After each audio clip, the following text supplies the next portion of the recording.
halkii maanta aan ku tagnay geed deble waxaan jeclaan lahaa in ka duubo xogaha halkan meesha la isku mehersan meeshan waa meel aad u qurux badan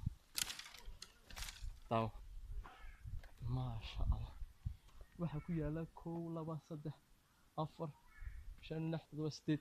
8 geed oo aad iyo aad u qurux badan una geed xamareed والله ما بقيت حمرت ورقيت حمرت إمك ماشي أنا كنت أتصور قيسو هذا يرد الله بدل نعمة أيها تلقوا تاريخ لا إله إلا الله أو لا بقول وي هل كان وامد ما شاء الله ماشي أنت ديرتك بحذا أنت تنتسك لك أنا هل كان واحد waxaa badnaa geed xamareed halkan waxaan gelinaynaa waxaa badan garwaa mana moodid inuu garwaa yahay waa garwaa qumada leh aan arkayno inkastoo dhowr la jajaray halkan cuntada lagu diyaarsan filaya meesha halkii kitchenka ragga lagu diyaar cuntada marka halkan isku yimaado inta hargeyso laga soo fogaanaya iyo mutaaladii iyo wixii magaalada buuqiyo laakiin waa taaysatada ya geedkani ما هجد جرواي وجد طبيعية ما عيسى وهوها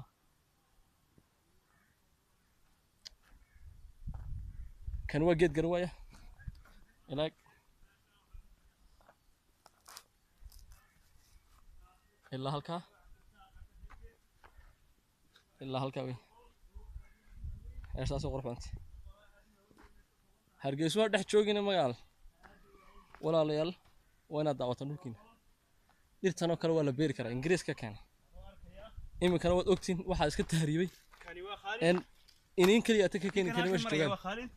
وحنكون بورين لها دمان تود إنها صقران سنو بردنا السير كواحد نقانو السير أنا كلمة واحد نقان إنجليزة سووا تاسر نستعملين مركا واحد شلال هين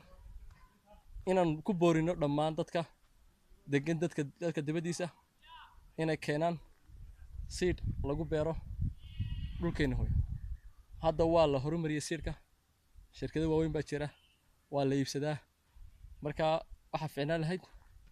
inaynu ka qayb qaadano horumarinta iyo dhir ku beerida dalkeena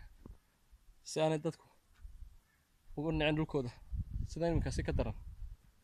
Assalaamu calaykum waraxmatullaahi wabarakaatuh.